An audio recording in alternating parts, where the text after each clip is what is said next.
Baldurs Gate 3 released a few days ago to glowing reviews after a very positively received initial early access phase, which I had some issues with because they were selling an early access product at full price, but details. And now, having had the opportunity to play the full game just yesterday, in fact, on stream with my little friend Kib, I can confirm that it seems to be a genuinely, actually, unironically excellent RPG.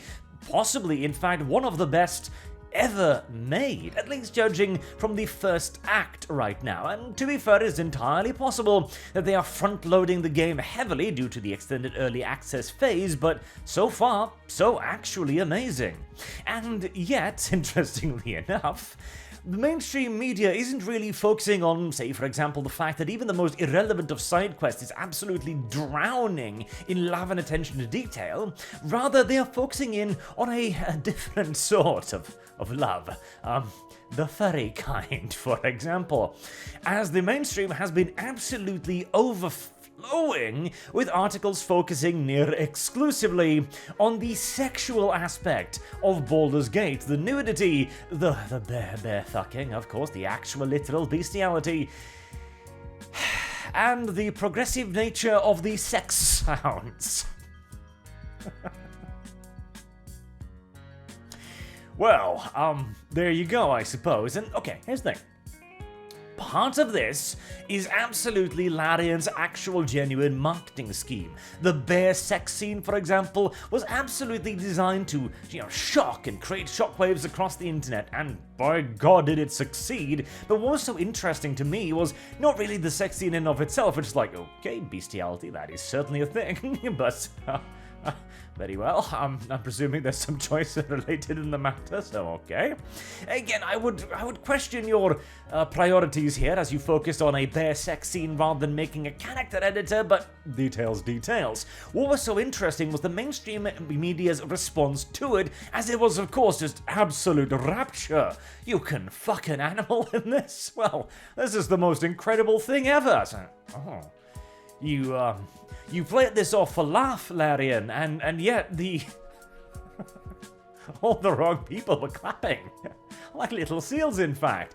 And of course, these were also the same people that years ago were very, very, very upset with sexualization in video games. That it wasn't accurate, that it was hypersexualized, that it was unrealistic, and so on and so on. Hell, we don't even need to go back all that far. We've got an article from The Gamer here, one of the clickbaitiest and most progressive websites on the internet, going, Baldur's Gate 3 isn't ashamed of nudity, it actively celebrates it. Seal clapping noises. And yet, literally 2 months previously, those disgusting anime women are not wearing enough clothes. This is terrible. Classic outfit should never have been brought back to Street Fighter. This is awful. Same gosh darn publication, like 2 months preceding it. I wonder why.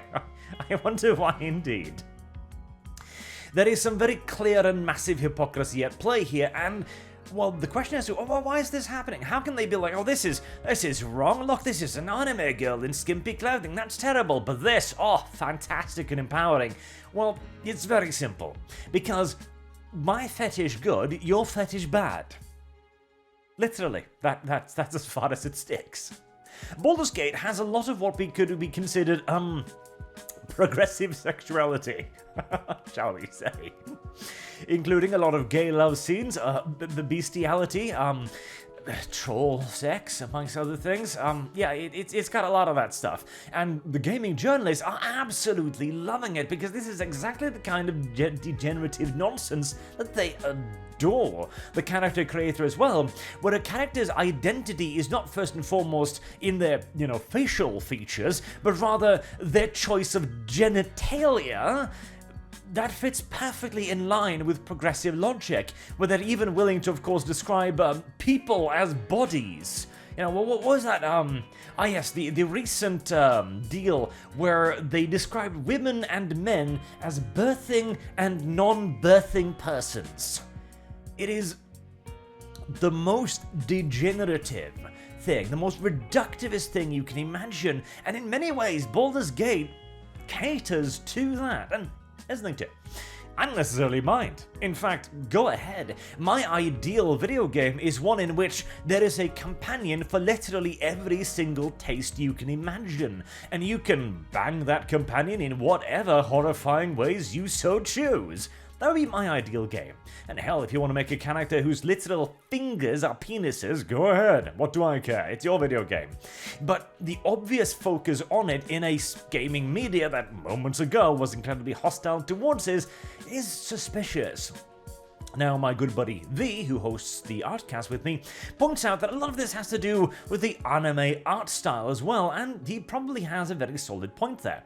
There is another outlet as well, of course, Vice News, which is currently praising Baldurs Gate up into the sky. This is a fantastic video game, it's great, and hell, I agree, but well, a little bit previously, they also released a video called Inside the Pedophilic Manga Industry in Japan. This video became rather famous for, well, blatantly misrepresenting everything in it, to the point where the video was blocked in Japan, so the Japanese people couldn't go like, that's actually not what they said. Like, I understand the language, that's not what they meant. Why are you deliberately misrepresenting them? And of course, since a lot of people were pointing out just that in the comments, well, you know the drill by now. Comments are, of course, turned off. Vice News is of the opinion that manga, and when we're talking pedophilic here, we're talking characters like, you know, Honoka from Dead or Alive, chicks with tits the size of their heads, as a prime example of pedophilia.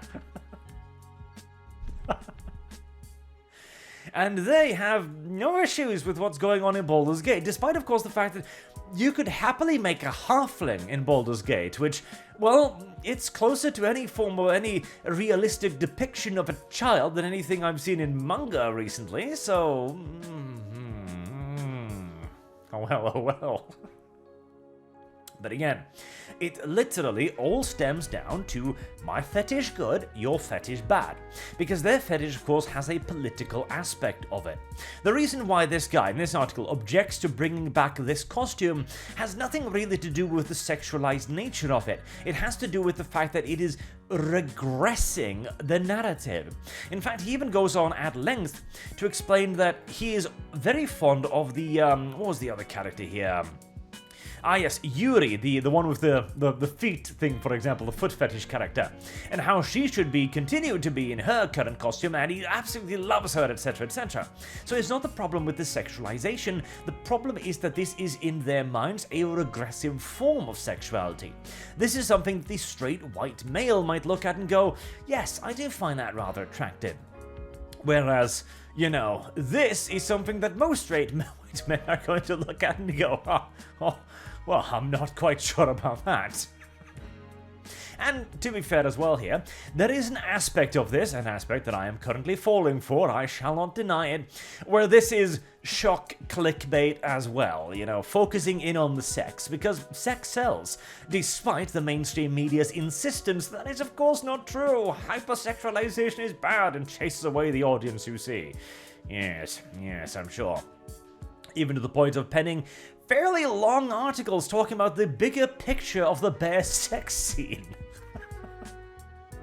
Natürlich. Oh, I suppose the bear probably has a very big picture to show you.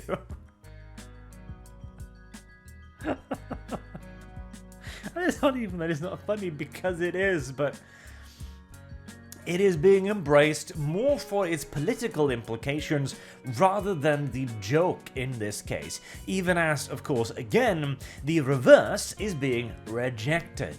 Because, well, to these people, everything is an aspect of their politics. It is an inescapable element of everything they see around them. Baldur's Gate 3 appears to them to be a progressive champion in many ways, despite the fact that, at least in the first act, there has been very little overtly progressive in any of the storytelling, beyond the character created anyways. Whether or not that will maintain throughout the rest of the game, I'll have to wait and see, as I do have this sneaking suspicion that since the game hasn't been in development for absolute ages, large elements of it will have been created before the person who made the character editor. And the whole idea of, oh, you silly people are making boring characters, so I'm going to take your toys away from you, got into a position of influence. I'm hoping that isn't the case, but we'll have to wait and see. Still, I guess we can at least be happy for the fact that Baldur's Gate 3 seems like a very damn good video game, even if the opposition seems to be having a little bit of fun with it as well. And hey, here's the thing. I've been repeating this point several times recently, most recently with the whole idea of the Barbie movie, for example. We are no longer the underdogs here. We are not the losers of the current day culture war. We have been for a very, very long time, but we are on the offensive. We are the majority as we've always known, but finally more and more people have been getting to actually wake up to just how bad it is. It is well within our power to actively claim things like we did, for example, Ken. A character that was designed by feminists to be a loathful character.